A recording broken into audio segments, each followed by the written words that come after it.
So hello my dear students, I welcome all of you on Sabbath Tabassum classes. This is General Science series जो हम quick revision कर रहे हैं general science का for all competitive examinations. So let's get started. आज हम फिर से स्टार्ट कर रहे हैं पॉइंट नंबर 37 से. The branch of science deals with the study of nature and properties of light. ऐसी ब्रांच ऑफ साइंस जो हमें लाइट के बारे में जिसमें हम पढ़ते हैं लाइट का नेचर क्या होता है, लाइट की प्रॉपर्टीज़ क्या होती हैं. Nature and properties of light जिस सब्जेक्ट में हम पढ़ते हैं, जिस ब्रांच ऑफ साइंस में हम पढ़ते हैं, उसको हम बोलते हैं ऑप्टिक्स. क्या बोलते हैं? ऑप्टिक्स. ठीक है, उसको हम बोलते हैं optics. So optics is the study of nature and properties of light. Okay, moving forward. The scale used to measure the magnitude of earthquake is called a Richter scale. क्योंकि आपको पता है अर्थक्वेक क्या होता है? अर्थक्वेक होता है shaking of earth. हम ये जियोग्राफी में पढ़ते हैं, जब अर्थ शेक होती है हम बोलते हैं अर्थक्वेक आ गया. और अगर ये ओशन में आएगा, सी में आएगा, तो उस टाइम उसके साथ साथ सुनामी भी आती है और इससे बहुत ज़्यादा डैमेज भी होता है. अब हम कभी देखते हैं, मेजर करते हैं कि इसका मैग्नीट्यूड क्या था और इसकी इंटेंसिटी क्या थी. अब जो मैग्नीट्यूड हम कैसे मैग्नीट्यूड जो होता है वो हम कैसे मेजर करते हैं, उसके लिए एक स्केल होती है जो मैग्नीट्यूड यूज़ करने के लिए यूज़ होती है. अर्थक्वेक का मैग्नीट्यूड क्या था उसको हम बोलते हैं रेक्टियर स्केल. क्या बोलते हैं? रेक्टियर स्केल. ठीक है, ओके. अच्छा, स्पेसिफिक हीट हम किसको बोलते हैं? एक सबस्टेंस की स्पेसिफिक हीट कैसे हम डिफाइन करेंगे? हमें कितनी हीट चाहिए 1 kg ऑफ सबस्टेंस का टेम्परेचर रेज करने के लिए थ्रू 1 डिग्री सेल्सियस. अगर हम चाहते हैं किसी सबस्टेंस का 1 डिग्री सेल्सियस ऊपर हो टेम्परेचर, तो 1 kg ऑफ सबस्टेंस के लिए हमें कितनी हीट चाहिए सो दैट कि उसका टेम्परेचर 1 डिग्री और बढ़ जाए. तो अगर हम चाहते हैं किसी सबस्टेंस का टेम्परेचर 1 डिग्री बढ़ जाए तो हम स्पेसिफिक हीट से मेजर करते हैं. तो स्पेसिफिक हीट हो गया, हमें कितनी हीट जरूरत पड़ेगी कि 1 kg ऑफ सबस्टेंस का हम टेम्परेचर इंक्रीज करेंगे 1 डिग्री सेल्सियस से. ठीक है, शाबाश.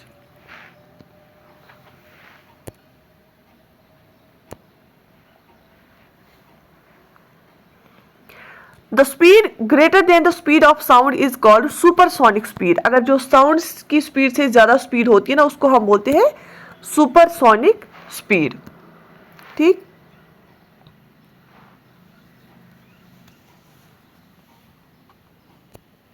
अच्छा, तो यहाँ पे बात आ गई है टीयर गैस की. टीयर गैस क्या होता है?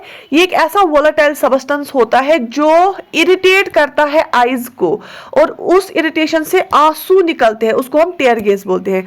Volatile substance that incapacitates for a time by powerfully irritating the eyes provoking tears is called tear gas. जो आईज को इरिटेट करता है और फिर उससे आंसू निकलते हैं. ठीक है. Who is the inventor of dynamite? Dynamite का इन्वेंटर कौन है? Alfred B Nobel. Okay. Who discovered life in plants? Plants में लाइफ किसने डिस्कवर की? Jagadish Chandra Bose.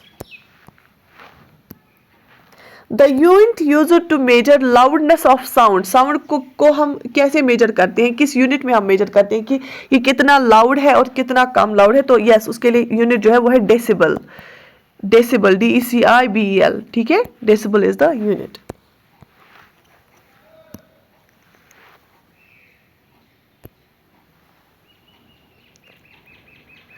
The smallest part of an element that can take part in a chemical reaction is called atom. ठीक है, एक element जो है ना वो एक एटम से बना हुआ होता है. ठीक है, डिफरेंट एटम्स उसे मिले हुए होते हैं तो उससे एलिमेंट बनता है.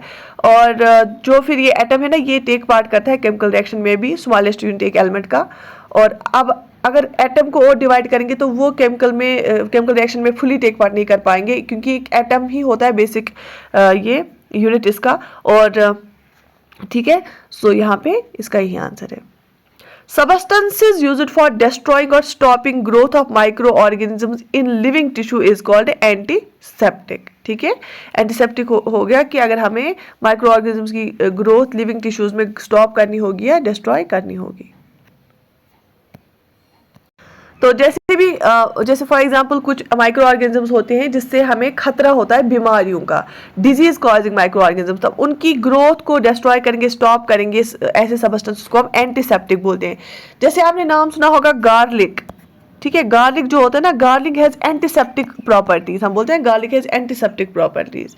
तो कुछ ऐसे सबस्टेंस होते हैं जो नेचुरली होते हैं हमारे पास एज एंटीसेप्टिक्स.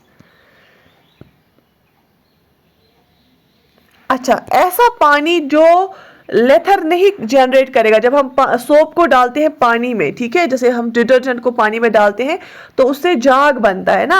अब ऐसा दो तरह की पानी होती है, एक ऐसा पानी होता है जिसमें जल्दी जाग बनता है, और दूसरा पानी होता है जिसमें जल्दी लेथर नहीं बनता है, जिसमें जल्दी जाग नहीं बनता है साबुन का। Water that does not form लेथर with soap easily is called, उसको हम हार्ड वाटर बोलते हैं। क्या बोलते हैं? Hard water.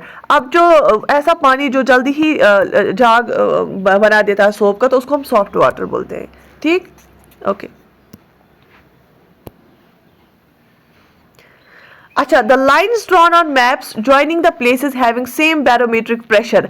अब मैप पे अगर हम दो लाइंस को ज्वाइन कर रहे हैं, जहां पे ऐसी जगहों को जहां पे बैरोमेट्रिक प्रेशर सेम होगा, जहां पे प्रेशर सेम होगा, बैरोमीटर से हम प्रेशर मेजर करते हैं, जहां पे प्रेशर सेम होगा, तो ऐसी लाइन जो हमें सेम प्रेशर दिखाएंगे उनको हम आइसोबार्स बोलते हैं। क्या बोलते हैं? आइसोबार्स। आइसोबार्स मतलब सेम प्रेशर। ठीक है, शाबाश। Leaf differs from blood in not having red blood corpuscles। ठीक है, लीफ कैसे ब्लड से डिफरेंट है? क्योंकि उसमें रेड ब्लड कॉर्पसल्स नहीं होते हैं। Universal receivers can receive blood from digest groups. Universal जो ब्लड रिसीवर्स होते हैं ना, वो किन ग्रुप से ब्लड ले सकते हैं? वो ओ से भी ले सकते हैं, ए से भी, बी से भी, ए बी से भी। इनको हम यूनिवर्सल रिसीवर बोलते हैं। ये हर एक ब्लड ग्रुप से ब्लड रिसीव कर सकते हैं। ओ ब्लड ओ ग्रुप से भी, ए से भी, बी से भी और ए बी से भी। ठीक है, शाबाश। Study of gross is called agrostology. ठीक है, अच्छा। Study of tumour is called oncology. ठीक है, डिपार्ट जैसे स्टडी ऑफ कैंसर हम बोलते हैं।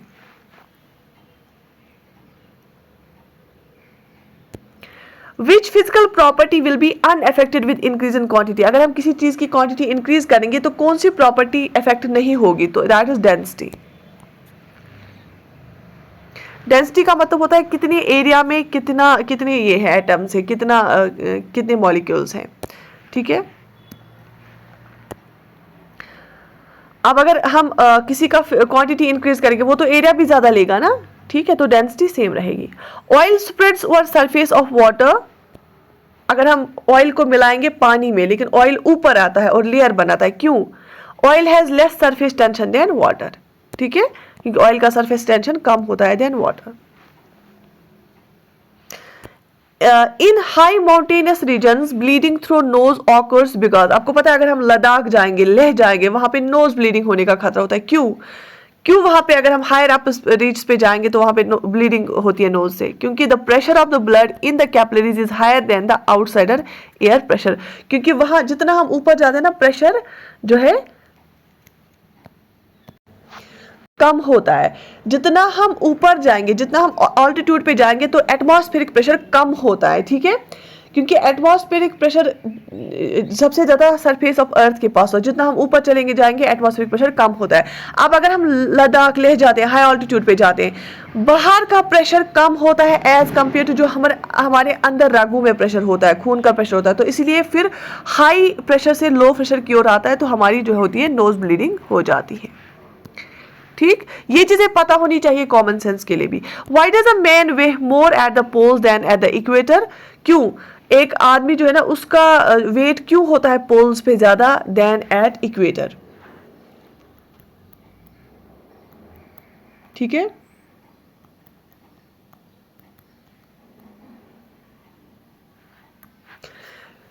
क्योंकि gravitational pull is more at the poles.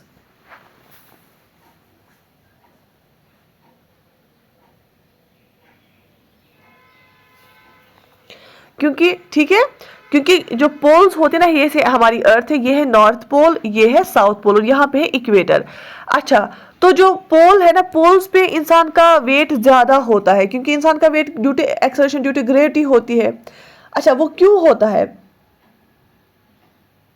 क्योंकि जो पोल्स होते हैं ना, ये सेंटर के अर्थ के ज्यादा क्लोज होते हैं।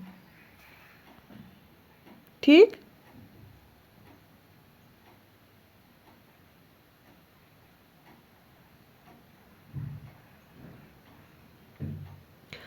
और जो speed of rotation of earth होती है वो इक्वेटर पे ज्यादा होती है एज कंपेयर टू पोल्स। तो पोल्स पे ग्रेविटेशनल पुल भी ज्यादा होता है। A gas will behave as an ideal gas at a very low pressure and a high temperature. तो जो गैस होगा ना, ये एक आइडियल गैस कैसे बिहेव करेगा? क्योंकि टेम्परेचर और प्रेशर का बहुत ज़्यादा इफेक्ट रहता है।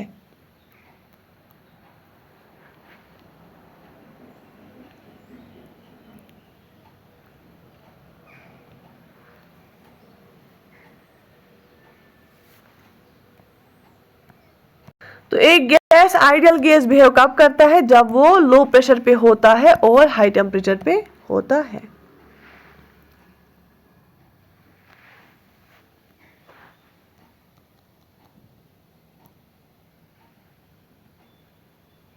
So next point is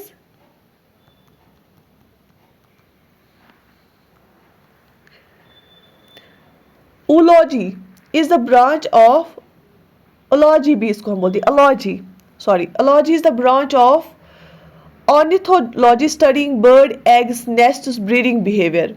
ये ग्रीक ओरिजिन का एक जो है वर्ड है, तो इसको हम बोलते हैं ये जब हम बर्ड्स के एग्स के बारे में पढ़ते हैं, उनके नेस्ट्स के बारे में पढ़ते हैं ना, तो बर्ड्स के एग्स के बारे में जब भी हम पढ़ते हैं उस स्टडी को हम बोलते हैं अलॉजी, OOLOGY।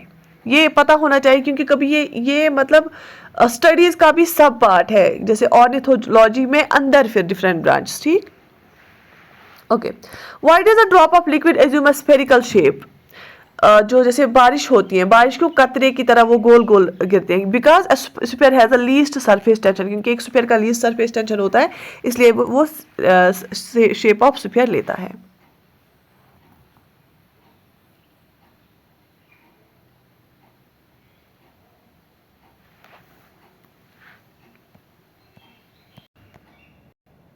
When cream is separated from milk, the density of milk increases or decreases. अगर हम दूध से उसकी क्रीम निकालेंगे, ठीक है, तो उसकी डेंसिटी क्या हो जाती है? वो इंक्रीज हो जाती है उसकी डेंसिटी। दूध की डेंसिटी तीन फैक्टर्स पे डिपेंड करती है, एक वाटर पे, क्रीम पे और सॉलिड जो नॉन फैट होता है उसमें। ठीक, तो आज के लिए इतना ही। इंशाल्लाह ये सीरीज हम कंटिन्यू रखेंगे, और do right in comment section कि आपको कैसा लग रहा है, और इससे बड़े बड़े ड्यूरेशन में जो है मैराथन सेशंस में लाऊंगी जनरल साइंस के लिए।